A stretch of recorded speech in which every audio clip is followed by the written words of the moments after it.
Come on, buddy. This software just sucks. Come on. Hello. All right. I think we're good. Welcome to Left Right Out, September 4th, 2020. I'm coming to you from a new location, and I've been sick. I've been wanting to do more, kind of breakdowns or just interesting articles and stuff pull up. But I might have the Rona. I don't know. But I can still PT very well. I mean, pretty good. I've been out running and doing some pull-ups and stuff, but it could be allergies. I'm in a very humid location at the moment, and it's just killing me. Anyway, let's get straight down to brass tacks. Now, that we could go over some unemployment numbers, we can go over some monetary policy like I kind of like to do, and hopefully we'll get into more in depth. But this is pretty interesting because we're coming up on the election, and we can get into some of the market stuff. I've been loving this sell-off. I've been making some money. But let's not digress. This is cool, straight from Zero Hedge. This is interesting because this is more smoke. This is more smoke that confirms the fire that is Joe Biden.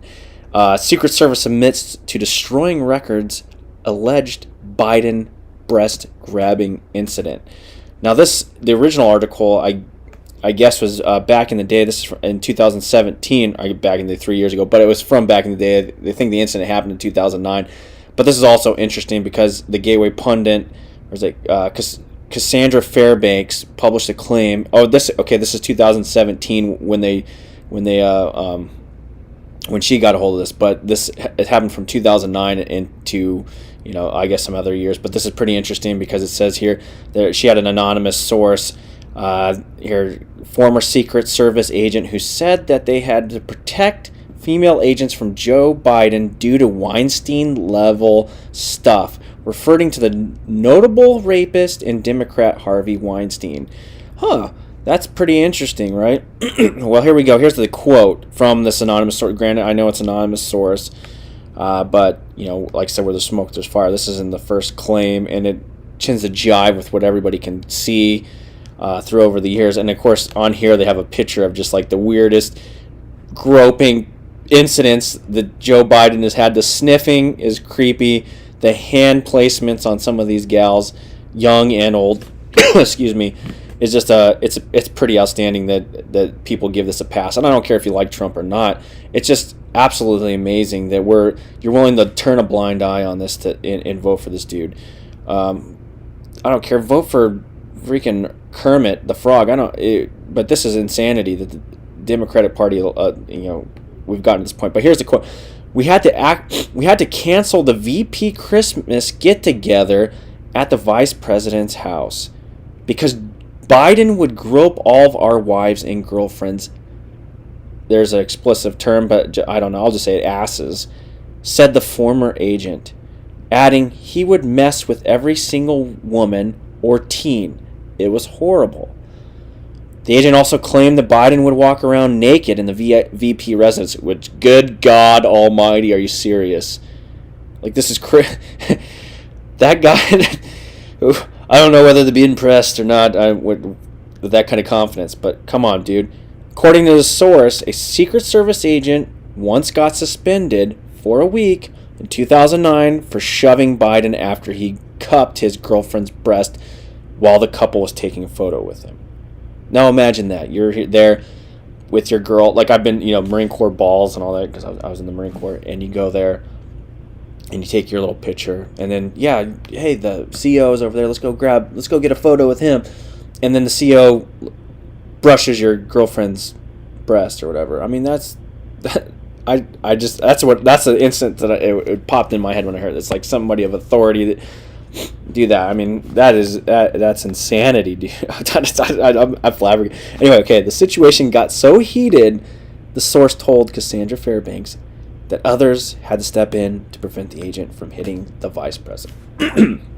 Okay, so you're going to be like, okay, this anonymous source, I mean, it's one of God knows how many, allegations against the former vice president and possibly our groper in chief. But here's the interesting thing. So that's unsubstantiated. I mean, I guess besides that anonymous source, and maybe they still work within the Secret Service, and you don't want to sabotage your career, because there's God only knows what would happen if he actually came out. But here's the thing: so Judicial Watch, who does a lot of FOIA requests, and they've illuminated a lot of corruption and some interesting things within our government.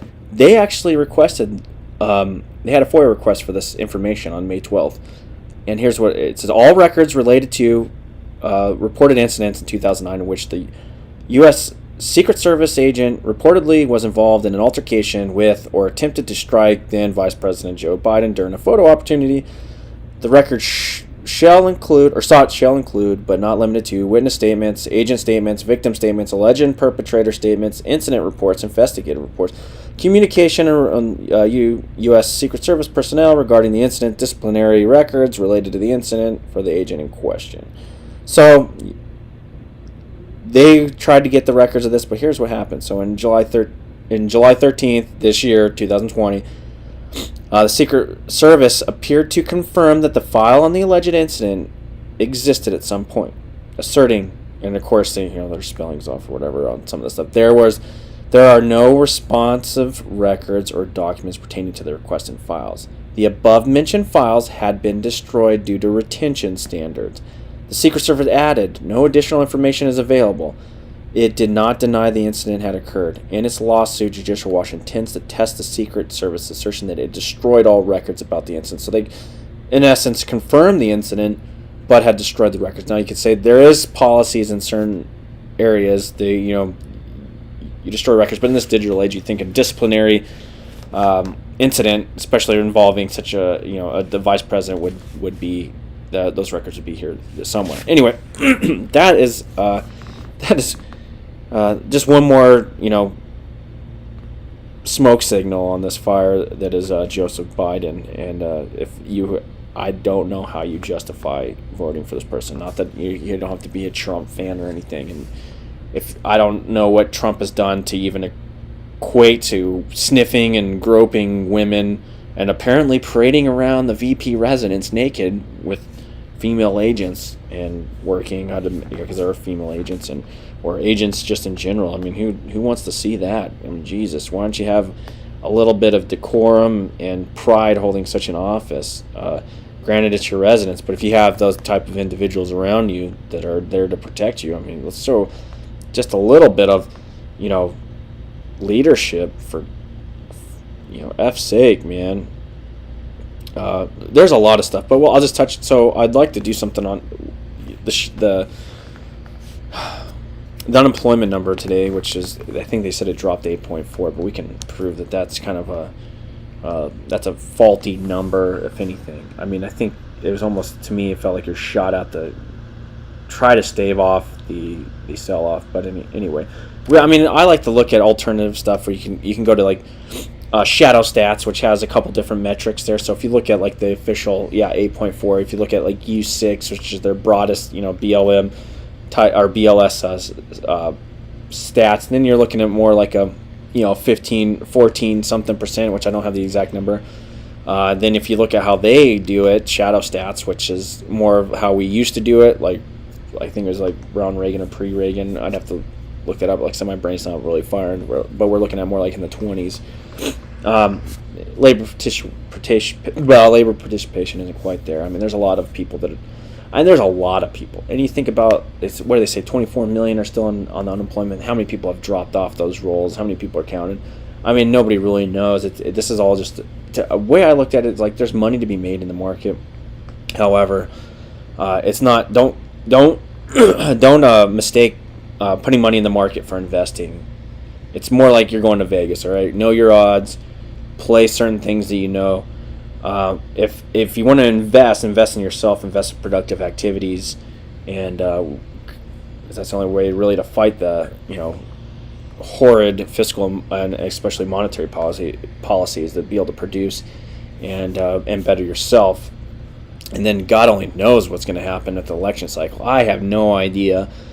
It seems like it's two sides trying to manipulate whatever vote, whether it be the mail-in ballots. What is going on with that? Like, I mean, I don't know exactly what Trump's trying to stop mail-in ballot wise. I'm not saying that because I actually am against mail-in ballots, even though I've done them in the past for military members. But then sometimes even our ballots don't even get counted. If you remember, like back in the early 2000s, where it's like, oh, these military ballots, we'll just count them now, or we're trying to exclude them, or it's just kind of this weird funky thing. But if you're going to vote, which I don't necessarily, if we look into it as like democracy is the surest way to tyranny, why were you even really voting for all these things? We should vote for representatives, and in my opinion, that should probably be it. Maybe on the local level, propositions and state governments, but on the federal level, I mean, it's just now we're to the point where we voted. We can vote ourselves a raise. We pretty much have access to the treasury, as the old saying goes. But yeah, it's the surest way to. Or mail-in ballots are very prone to corruption. Now, if you don't believe me, and if you're just on this bandwagon, if you're just superficial level, and if you just listen to the alphabet networks and that's all, then I probably sound like crazy. But here, if you read a book, it's called Double Crossed. If you look into how the mafia ran these things or utilized voting fraud to get people in or whatnot, you can understand how easily corruptible this is. Now, and there, granted, I don't know if they use mail-in ballots, but talk to any sophisticated criminal or listen to them, and it's like this is just ripe for fraud, man. And anyway, in that double cross, they were actually taking people from the streets and they were running around. That's how they got Kennedy to win, Illinois, and I think they helped out in New York and a few other places. They got him in, and then of course Kennedy, crossed them. But for years they would do that, and in key states. So I mean, organized crime, easily. Now, are we really worried about the organized crime that we see in the movies? Probably not. The organized crime is a two-party system. So, I mean, and they have proven to be pretty ruthless. So, I mean, I'm more in favor. Hey, I'm to the point. I don't want I don't even want I want a ballot, like an actual paper ballot, and then physically counted. You know what I mean?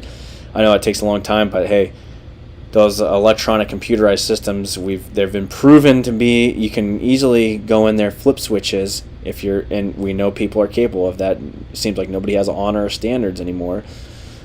And then also anything with software that's connected to some kind of net, it could be easily hacked. You can even implant software in there that switches votes. So it's pretty crazy. I mean, you just got to look into it and not listen to ABC, NBC, MSNBC, Fox News, all these other alphabet networks. And you need to just take it. You need to actually do a little research into this stuff, and it can get pretty crazy. And you realize that there are some nefarious characters out there that can sway history. But anyway, I'm going to leave it there, and I'll be doing more of this. Of course, I'm sick right now, and probably kick off next week. I got to go check the market right now.